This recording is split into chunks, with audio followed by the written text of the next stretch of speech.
This is a Rough Tiger production.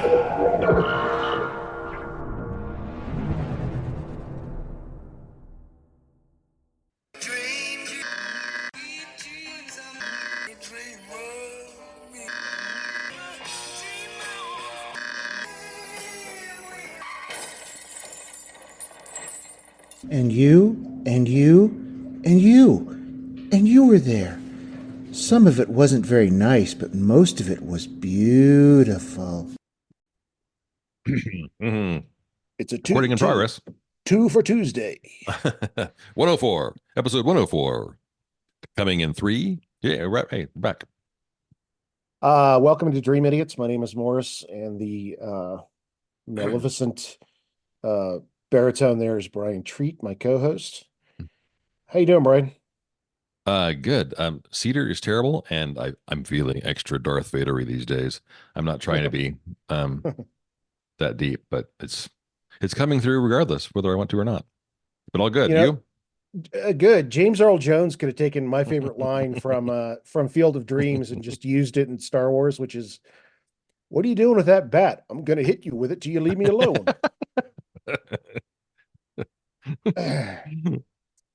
Let's see. You have an update for us. Is that correct? To start this episode off. Well, before then, let's just do the usual thanks for liking and sharing and subscribing nonsense. Please give us 5 stars on whatever platform you're listening to us on. Check us out at dreamidiots.com, Facebook, Instagram at Dream Idiots. Drop us a line if you want, Dream Idiots podcast at Gmail. You think I And would have also, known that, Bryan? what's that? You think I would have known that and not jumped right into what's the update? I know. 104. This is 104, and you if you've forgotten that. And also we here soon, if you're listening in San Antonio, we're going to be on 101.5 FM starting in February at some point. So That's right. so very cool. Working with Empower House to bring that to you on the terrestrial airwaves. Mm-hmm. The old fashioned stuff. So kind of cool. That means any kid with an old Quaker Oats box and a cat whisker can pick us up. Yep. Hmm? In a hairdryer or whatever. And I do have one update from last week. This is 104. We're dropping this on Tuesday the 30th. Last week, only bring this up because we've spoken about it now 3 or 4 times. The lovely folks in the grand state of Alabama did manage to pull off. They managed to figure out how to kill someone, and they did actually execute Kenneth Eugene Smith with nitrogen. They, if you've read, I mean, they're actually it's got a fair amount of real news coverage, I believe. I don't think it's just because I was Googling the story a whole bunch, and so that's just being filtered through to me. But good folks in Alabama got some nasty coverage, and were kind of condemned for it because it's all these prisoner advocate groups, human rights groups, civil liberties groups all say that it's just inhumane because they had no idea how it was going to play out, and the absolute scumbag spokesman basically said that everything went as expected, which makes no sense considering it's never been done before. So you have no idea what to expect. So if he sat bolt upright and tried to start goose-stepping around the room while screaming "Roll Tide," I mean, you were going to say that regardless of what happened. But so they're patting themselves on the back. It is very, very clear based on articles on Yahoo News and elsewhere. The guy, I mean, was definitely struggling, strained against the straps for close to 2 minutes. And the spokesperson also said that it was clear that he was trying to hold his breath, as if like, God, what a wuss. You are trying to kill him, but it was all involuntary. He didn't know what he was doing, and so yeah, well done, Alabama. You definitely get the award for being the shithole state this week on Dream Idiots. So kudos to you. But now they're again seeing this as a huge success, and now they're going to proceed. Alabama has a couple dozen, I think, maybe even more than that, people on death row, and Texas, I'm sure will follow suit. Scumbags. I think there was one quote that said something like, "It was textbook." And I was like, what textbook are you using? What? We've never done this before. We acknowledge that we have no idea what's going to happen. It was textbook. Oh, okay. It was. You should have said it was pamphlet. I don't know. Scumbags, scumbags, scumbags. Oh boy. So anyway, well done. Okay, and on that note, is it my turn? You were up. So I follow that on Yahoo because I still have a Yahoo email account that I occasionally check for various Okay. things. And I do use my wife makes fun of me because Yahoo's headlines are just outrageous. But I will occasionally check out, Bryan, when I'm feeling down and out, I will check out stories about dogs because I love dogs. I have two dogs. I've had many dogs in my life. Huskies, Schnauzers, Great Danes, Mutts, a black lab. You know, had a few dogs in my life and dogs I've known. There's some friendships I've carried on because I like their dogs, you know, that kind of thing. Um, so I like to read the stories about dogs, like you know, dog rescues neighborhood, that kind of stuff, you know, or Right. dog recognizes litter mate from 10 years earlier, that kind of stuff. So I've noted this one, and then I like to read the comment threads, and I've noticed that there's this one poster on Yahoo, and this person usually appears on Pets Radar or Pet Helpful or Dog Time articles. And these are articles like, you know, 3 telltale signs from your vet that your dog needs or company, Right. or a good way to train your dog to be more social, that kind of thing. Right. And Number this seven blew person, my mind. Right. right. And it's the same crew of writers, you know, you start recognizing the same names. And this person beats the same drum every time. And basically what this poster's point of view is they really hate dogs and dog culture. This person really hates dogs. And sometimes they offer a video title to check out that Mhm. backs up what they're saying about dogs. So what I'm going to do is I'm going to read through some of their vitriol about dogs, and Uh-huh. then I'm going to read through some other vitriol and then people's responses to this person, Oh, good. because there's some comedy gold here. From an article titled San Francisco Animal Shelter Overloaded Again with Dogs. This was written by Amy Larson. 1/5/24 is the date. And this person, who goes by the screen name Elemental, writes, correction, every single shelter in America, and that's America spelled with a K, Bryan, is overloaded again with dogs. Easy fix. Do the job you were hired to do. Use that needle. They just hire people who stand around and cry about how painful it is. Hire the right people and stop petitioning the public to put these abominations back into homes. Just repeat the process. All right. What happened to you as a child that you're this person? I'll get to that in a little bit. From another title, from another story titled, Trainer Reveals Simple Things You Can Do to Help Your Pet Stay Calm on a Walk. Okay, I've got two Danes. One is, we call her Bullet Head because she puts her heads and shoulder down. She walks straight. She's a joy to walk because she just wants to get the walk done and Right. doesn't react to people, doesn't react to dogs, um, doesn't do much. The other one is like walking a bucking bronco. You know, you've got to choose. And this is written by Catherine Williams from 11024. And here's Elemental's response to this article. Every dog that has been mutated into existence is hyperactive, deranged, bloodthirsty predator. Here is something that is totally lost on every owner of a dog. Anybody can become a so-called expert, and I mean anybody. You just proclaim yourself an expert in this cult, and that's cult with a K, of insanity, and you are one. And every person who worships their dog as a god is your messianic savior. You watch their videos, read their articles, go to their websites, and try to duplicate their personal brand of insanity, and it will not work. Then you move on to the next one, like in this article, and on into infinity. At the end of the day, every single one of these so-called experts throws food at the bloodthirsty predator as a distraction from doing what it does best. And then multiple dots, like ellipses upon ellipses, 14,000 times a day. Okay. From a article titled, These Adorable Small Dogs Are Just the Right Size for Your Family. This is written by Nora Horvath from 1/9/24. Elemental's response, which is from the same day. No, they are not the right size for your family, and they are not a member of your family. When two of your human children have a fight over a toy or candy, nobody goes to the hospital. But how come the family pet never goes to the hospital for reconstructive surgery if your pet is a member of the family and a sibling of your children? Why is that? Get a dog and welcome yourself to the lunatic ball.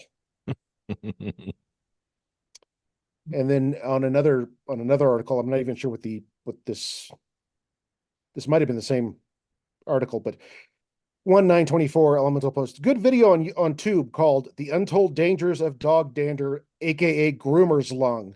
Good for you and your children's health. Okay.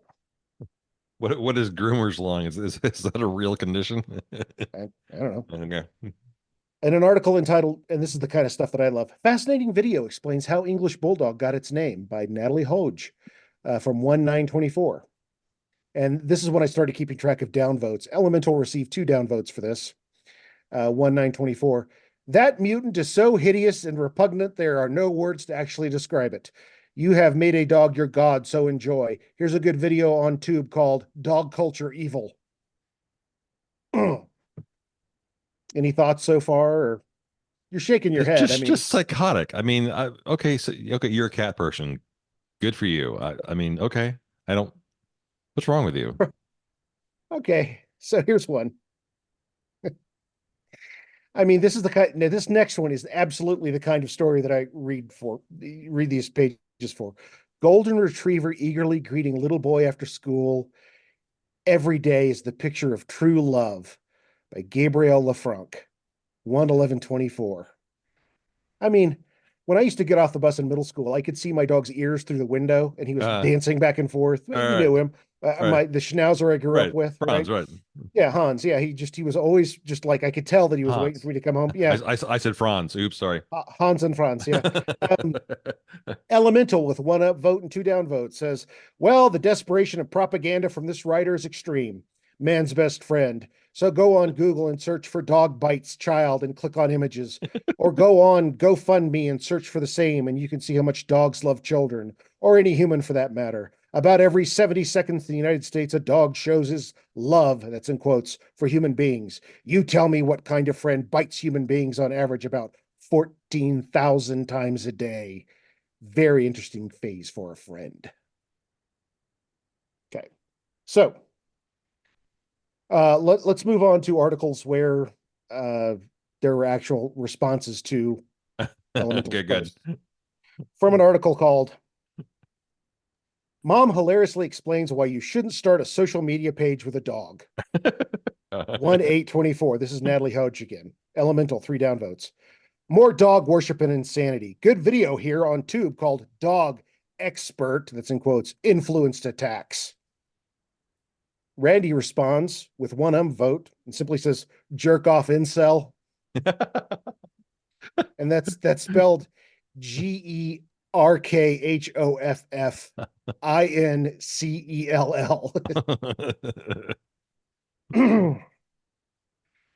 From an article titled, Here's What to Consider Before Getting a Second Dog, according to one dog trainer, 1/9/24. A fellow named Adam England wrote this one. Elemental. Well, then, that would explain the daily begging of every shelter and kennel over the world 24 hours a day, as they cannot keep up with the daily abandons. Dogs do not offer love, affection, or happiness. It is you playing make-believe and pretend. Your dog looks at you as a perpetual food source. Case closed. What to consider? Consider you will all be getting another barking, panting, dirty, stinky, food-obsessed, tongue-hanging out, drooling, slobbering mutant. Double your pleasure, double your fun. And Steve responds with simply a gif of a guy yawning over and over again.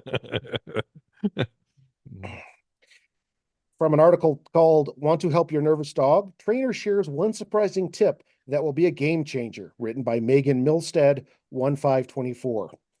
Elemental on 1/6/24 with 1 up vote and 5 down votes. Everybody lives around a whole bunch of car mechanics, and only 2 or 3 of these people are good at it and can fix anything. Well, in every city, there are a slew of these dog, quote, experts with their own brand of insanity, and this guy's one of them. And Yahoo, which is how they spell Yahoo, YEAH, separate word, HOOO, We'll feature another every day, several times a day, and the same game changer meme about everything under the sun kind of problem any dog creates, and that is all dogs do, is create problems and nonstop problems. And then below that, the second post from the same person, Elemental, 1 up vote, 3 down votes. Good video for all dog trainers, experts, owners on tube called Dog Attacks Kid, Dog Experts Exposed. And Randy again shows up and responds on 1/8/24 with 1 up vote. I see the incel has returned. That's all he says. Oh. Kansas City shelter dogs enjoy playing outside during a special snow day. Gabriel LaFranc again writing an article on 1/9/24. And I love these because my dogs will go out and play in the snow and just Right. do all kinds of stuff. Elemental responds on the same day, 1 down vote. So is showing us a bloodthirsty predator in the snow. Fine. We are seeing a bloodthirsty predator in the snow. And when it attacks, the blank, blank, blank, blank stains will be very clearly visible. Not sure what this article is supposed to be illustrating or promoting, although we can see the yellow and brown stuff very well also. Yeah, I don't get it. And for the trifecta, Yeah, I mean, must have been, savaged by a dog as a child, I guess. Randy shows up for the trifecta on 1/10/24 and says, I see and the following is one word. I see the elementally challenged incel inbred has returned.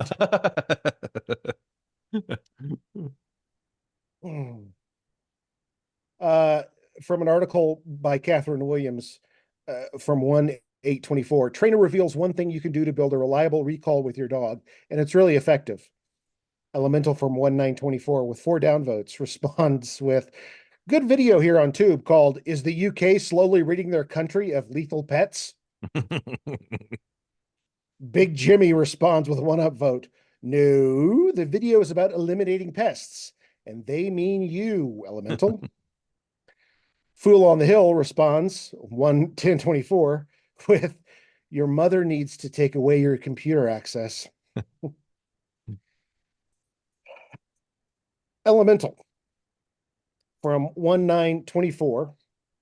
And I'm not sure what the article is from this one, but it's 5 down votes. It says, here we go again with the daily insanity of game-changing experts' own brand of myth and propaganda. A never-ending litany of lies that end up with you throwing a, quote, treat at your bloodthirsty predator as you parade it around endangering the public. Primitive, backwards, and unevolved. Your dog is a god. End of story. And Angie simply responds with, go away.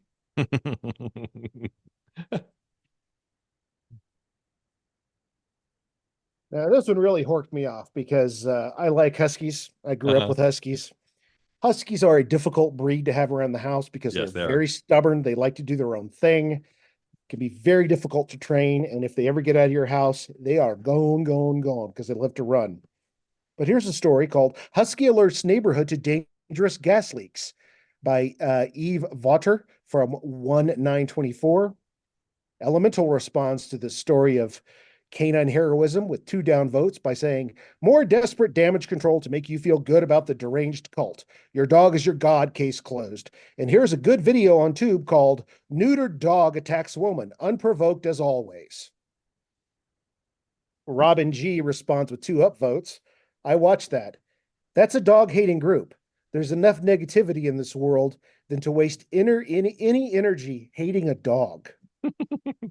And someone called Rojam, who shows up several, why are you laughing at that? Rojam?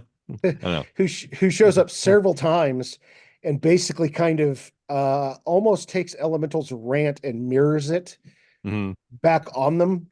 Above is a note from Ellie. Ellie Mental is a troll who's inbred, and he spells bread like the bread you eat. Inbred talents are needy and wanting. We try not to encourage Ellie in any way, including thumbs down clicks. Our guess is that he or she simply lost a battle with a teacup dog years ago and bit him or her in the lower regions, and she speaks with a very high-pitched voice to this day. You'll never see Ellie make a good comment about any critter, even a pup like this who may have saved lives. He refers to them as inbred mutants. Pay no attention to it, him, her, /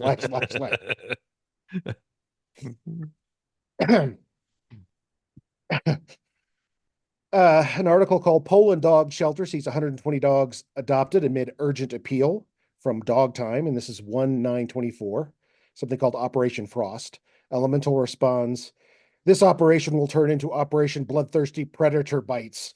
Harms, or worse, a human will go into effect immediately, and these mutants who were once abandoned in the first place for biting and aggression will be back in short order once the predator does what it does best, highly immoral and diabolical. Good God. Randy and Rojam do a tag team and basically just say what they always say about this person. I won't go back over it because it's the same stuff. And this is the last couple of articles here. Almost finished.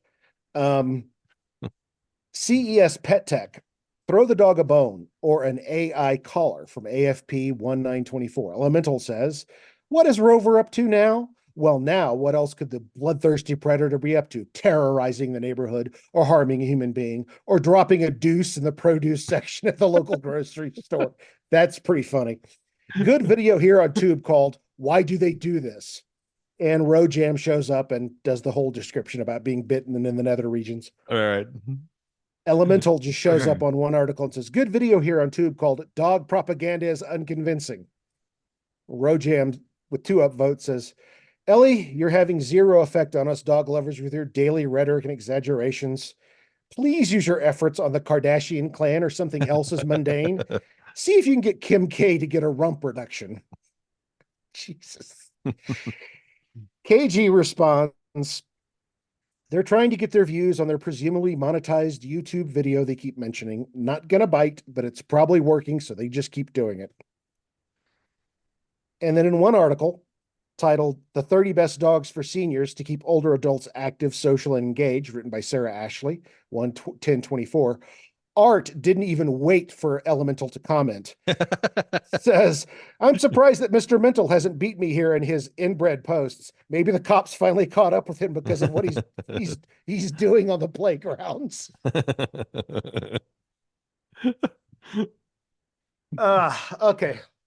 Last one. Dog named after iconic movie character gets new home after being found on Texas road. Elemental. Go on Google and search on handsome boy, and you will not see a mutant like the one in the picture. That is not a boy, nor is it handsome. And why was this abomination loose and running amok? Why do we never hear about that? About 11,000 more today will be abandoned. Rojam warns the thread that there's multiple Elemental posts coming up. Gaynor Powell responds with, infinitely more handsome than you could ever hope to be. Elemental. Come on, Yahoo, show us articles about human beings being rescued. We are human beings, not dogs. Homeless epidemic nationwide. Rescue them, not dogs. Gaynor Powell responds again, you need help. It's not normal to be so hate-filled.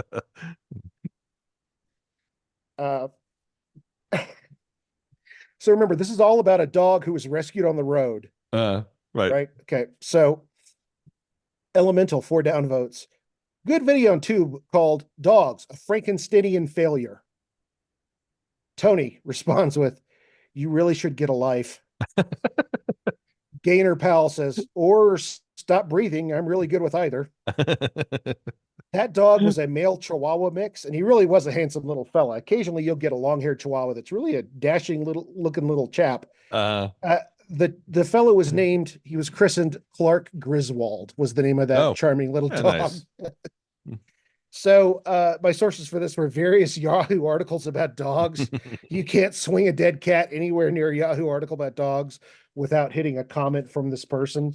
I did track back some of the videos, and apparently this person does have a some kind of channel out there, either OnlyFans or a YouTube channel that they're talking about. And I don't know what happened. They claimed before I decided to do this as a story, I read one where they claimed they were never terrorized by a dog. They were never bitten or harmed by a dog. Can't be true. And remember all of these comments, I'm just a carrier. I'm just a second source. I didn't say these things. All Right. of these are what other people said. It's not Right. me Don't blame saying them. us. Right. I'm just reporting on this person. But good Lord, how much hatred. I mean, I'm not a cat person, but don't go on cat forums and just, I've known a few cats I like. I don't go on there and talk about putting cats down and putting needles in their veins. And what the hell's the matter with you? Yeah, cat person. I guess. I mean, first of all, I mean, obviously you have time in your hands and you can be passionate.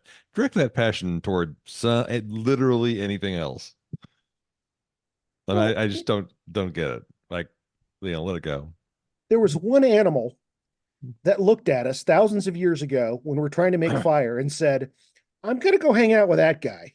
Right. That guy looks cool. I'm going to go see what he's up to. And Right. came up to our fire, shared our fire with us, guarded us from harm, shared Right. our food, Mm, or the tale of how, when God took away Adam and Eve's ability to communicate with the animals, there was one dog who leapt over that chasm. There was one animal who leapt over the chasm, and it was a dog. right. And that's why dogs and humans have that special connection. Mhm. Um, Yeah. Good God. Companionship. I mean, people that own dogs have better mental health. They live longer. I mean, yeah. What's your problem? Man, chill out. What's your problem? After having Great Danes now, I can't imagine, I went 20 years without having a regular dog. Right. That's when I had to rely on relatives and friends and their dogs. Yeah, hi, good to see you. I'm really not here to see you. I'm here to hang out with Right. here to hang out with your dog. So anyway, so that's a little story I'm calling the Yeah. dog hater. And in all sincerity, get help because my Yeah. God, Yeah. it is not healthy That's to, you're broken. Yeah. Find, find something else to do. yeah. Awful, Uh, but damn yeah. funny though. Thank you. Well, it got to the point where I just had to stop reading it because I kept coming up with more and more. And I was like, okay, Right. Right. I'm Right. done after this Mm. one. So, Yeah. Pretty good. okay, All right. what you got for us? We do have a curse word. It's time for the Dream Idiot's curse word of the week. Last week we went to the fabulous country of Germany. We're headed back to Germany again this week. Curse word of the week this week is taktischer Zwischenkutzer. Taktischer Zwischenkutzer. Taktisha Vishankusa. Vishakusa. So this word again, not unlike Schadenfreude. This is great.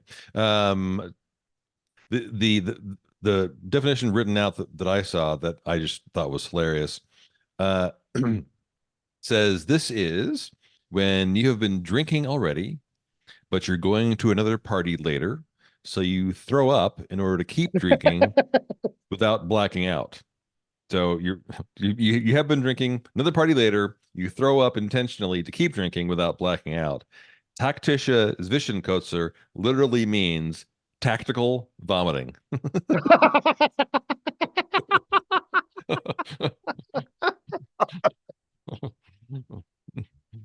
Should I say it? Do I need to say it? Do I need to say only the Germans? Only the Tactical Germans. vomiting. Tactical vomiting.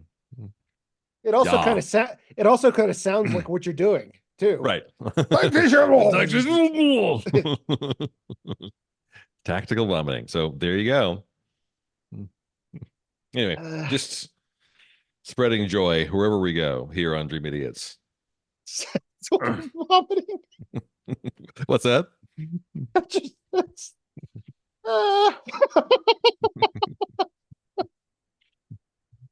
So feel free if you're listening at home, just Google that. I swear it's out there.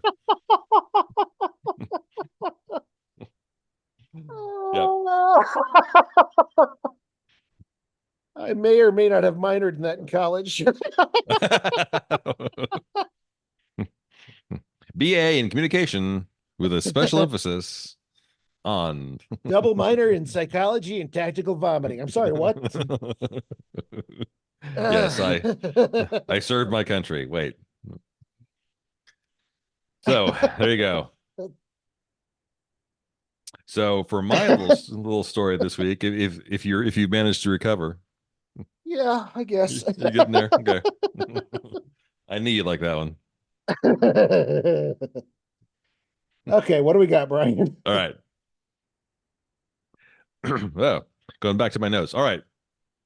So, for my story this week, we are going to a tiny, tiny little speck of green with pristine white sands and rocky coasts that's adjacent to a slightly larger speck deep in the middle of a great big empty that is the Indian Ocean. We're going to a place called Moyenne Island, Moyenne. So Moyenne Island is teeny tiny. It's like just over a mile all the way around. So about 1,000 feet wide, about 1,500, 1,300 feet long. It's had a bunch of owners over the decades, centuries, but there's not a lot to do here. And it's in the Seychelles.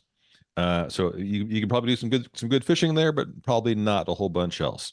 Uh, so the Seychelles are 600 or 700 miles straight north of Madagascar. But you really couldn't be any more isolated than this. But this island it's only 2.5 miles from the main island in the Seychelles. The island's called Nahe, Nahe apostrophe. There's one town on Nahe called Victoria because, of course, back when it was founded, all these places had to be named for the Queen of England. And so that island has about 77,000 inhabitants as of 2010, and it's within sight of it. It's very, very close by. In the 18th and 19th centuries, the Moyenne Island was used a bit by pirates, and allegedly there are a couple pirate graves there on the island, passed through hands, but lightly used. No one really ever lived there. Fishermen would occasionally stay there and live for short periods of time. Shortly after World War II, 1946, the island comes to a man named Philippe Georges, and his wife Vera actually live there for a short period of time, live on the island full time for a while, even though I think they only have one small structure. He actually then, for a period of this time, they own it from 1962. But he then starts working on the island of Mahé. So he actually is like going across these really shallow waters, lagoon, type waters to go work, leaving his wife on this island, and there's nothing here. There's a really picturesque view from the island that to this day is named for her. And so, early 60s come around, and Philippe and Vera are considering what to do and maybe considering some change to their life. Also in 1962, there's a young man that we're going to talk about named Brendan Grimshaw. So Grimshaw is a British citizen. And along about this time, he is pondering a bit of a life change himself. He's working He's as a super villain. He's going to become a super villain. yeah, exactly. Yeah, Okay. he's in the MCU. He's working as at the time working as a newspaper editor in Kenya, and early 60s. This is kind of an African Spring period of time. Tanzania has just declared independence. Kenya is about to follow, and he's pretty well convinced that his job is going to be they're going to want some locals doing all of this work. So he's 37 years old, and he is considering what he wants to do next, and he's wanting to pursue a life closer to nature, and he always wanted to own land in the Seychelles. So he goes there kind of pretending it's a vacation, but he's kind of scoping it out, and he visits the island in passing, looks at a couple other islands as well, but he has this idea that he wants to own one of them, but quickly begins to rethink these plans because even then, the islands even though they're tiny, they're expensive. And so he's beginning to kind of blow off the idea. And then just randomly, an associate of both he and Philippe and Vera, sort of connected to basically, oh, you want an island. You have an island that you don't, you're considering, you don't quite know what to do with. and connects the two of them. At this point, Grimshaw had already visited the island in passing. The three of them have dinner, and Grimshaw decides, "Great, I am going to buy your island." They settle on a price of $10,000, 8,000 pounds at the time, and then suddenly this guy Grimshaw owns this tiny, tiny little island. So that's kind of the easy part. So at the time, Moyenne Island at its center, again, only a mile around, has a tiny little rainforest in the middle, but it's so dense you can't walk through it. There are a number of palm trees there. Allegedly, it's claimed that if coconuts fell off the trees on Moyenne Island, you were always completely safe because they never made it through the canopy. It was so dense. The vegetation was so dense. That seems unlikely, but you could certainly hear them coming if they fell, because it was just so incredibly dense. The island had just been neglected. Non-native plants had sort of taken over the place, and the only large-ish life form, obviously there are fish, etc., and there are some rats scampering around through the undergrowth, but that's about it. Hard to know really what they might have been living on. Seeds, nuts, and passing. Would rats try to catch sea life? Maybe so. I don't know. But it's hard to know what was going on. So you have a few rats there, and otherwise it's just kind of overgrown, but still picturesque. Shallow water, crystal clear water, and some nice beaches. So Grimshaw decides he wants to revitalize the place, and the problem is he doesn't really know what he's doing. He hires a local guy, a man named Rene Antoine Lafortune, and they start working on the place. And no one knows this at the time, but they are really opposed to tourism and development of any kind in the area, as remote as it is. That is a serious problem even then, where trees are being clear cut and people come through and try to set up a little resort or a little restaurant or have a little whatever destination, and that's not their goal. They do start cutting paths through the forest. They clear a bunch of scrub. They clear out anything that's non-native and start planting native trees and plants. They create walking trails through the forest, between 3 and 4 miles of trails. And the first thing they do maniacally is just planting. So today, 2024, Moyenne Island has over 16,000 trees. Wow. The next problem they faced is just native fauna. They quickly realized while they were there, and neither one of them are living on the island full time. They're living in Victoria. Grimshaw realizes that there are no native birds on the island. There are birds around on the other islands that are nearby. The Seychelles are comprised of 115 islands in total, and several of them are sort of bunched all together. And so he captures 10 or so birds from a neighboring island, catches them in cages, brings them to Moyenne Island, opens the cages. They fly up into a tree and go, "Oh, dude, I can see my house from here," and they immediately fuck off back to where they came from. Like, yeah, that's not going to work. Ah, shit. And so he and Renee start working harder again with plants that bear fruit and are trying to attract birds and actually are trying to feed them. Again, does this tactic again, captures a bunch of birds, brings them to the island, lets them out. A couple of them linger a bit, but again, they take off. They vanish immediately again. Some days later, though, Grimshaw walks outside, looks up, and finds a couple of birds hanging out in one of the trees and not leaving. They eat, they stay, and their numbers grow. As the trees started to grow and produce more fruit, more and more birds came because it's a very short distance for them. 2024, there are now over 2,000 birds living on Moyenne Island. Next thing Grimshaw does is start trying to reintroduce tortoises to the island. Way back when I told you the story about giant tortoises and how they were endangered because they were so damn tasty. Apparently that may have been what happened here. It's the giant Aldabra tortoise that is native to the area but had not been on Moyenne Island in generations.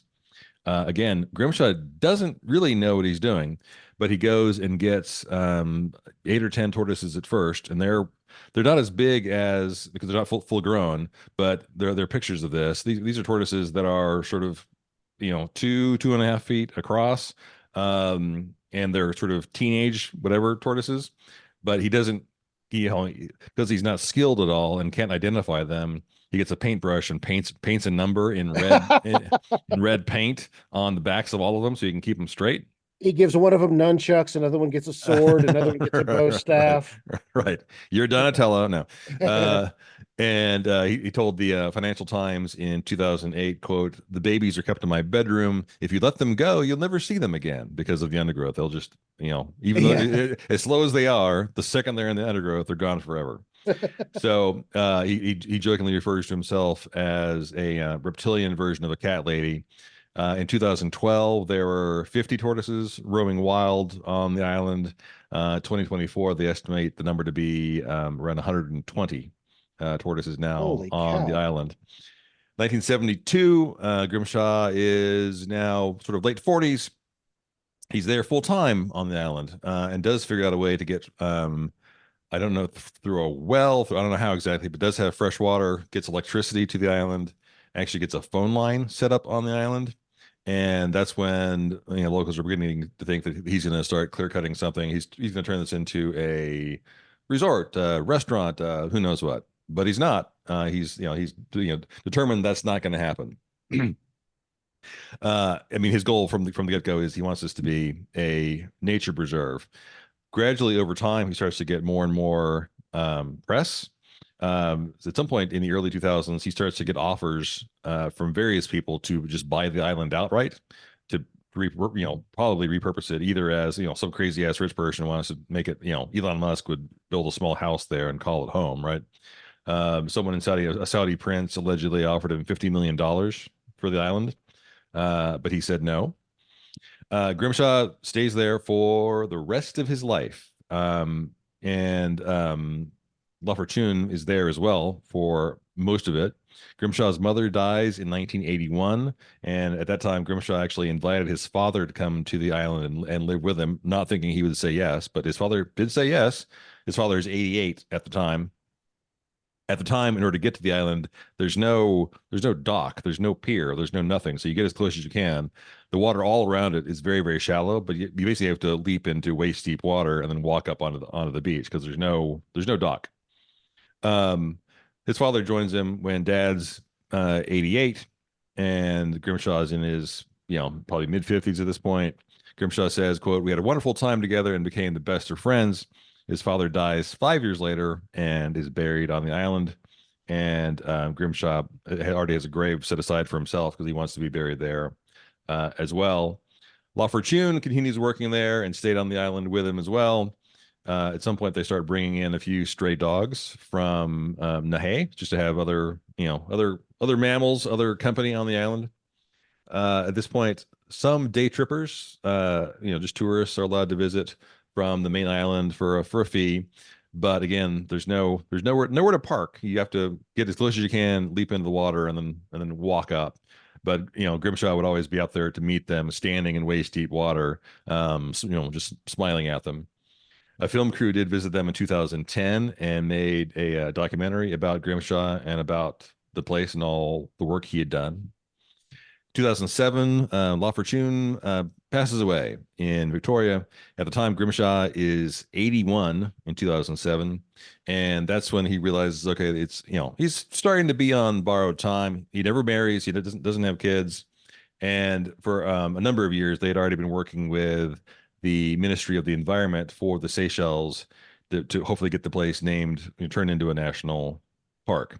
And they do eventually succeed. Before he dies, they disclose that the government has agreed to this.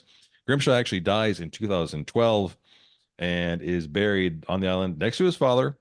And his tombstone reads, "Moyenne taught him to open his eyes to the beauty around him and say thank you to God." Today, Moyenne has 16,000 trees, over 2,000 birds, and 120 tortoises. And it is now the world's smallest national park because it is T90. And if you're ever in the area, you can go there for apparently a small fee. and walk around this really cool island in the middle of nowhere. Brian, And that is one of the prettiest stories you've ever done. That is yeah, what kind an of cool. incredible story. No, not kind of cool. That is wow. What a way to bring us up after my horrible story and your awful update. What a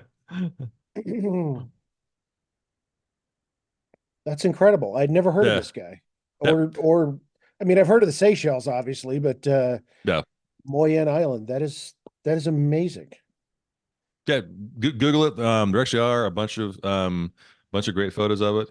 It looks like in doing a little bit of Googling, it looks like there is like a little, I wouldn't even dignify it by calling it a, I mean, it's not a restaurant. I mean, if you're nearby and you're cruising by, you can pull up and grab a cocktail type of thing and traipse around the island.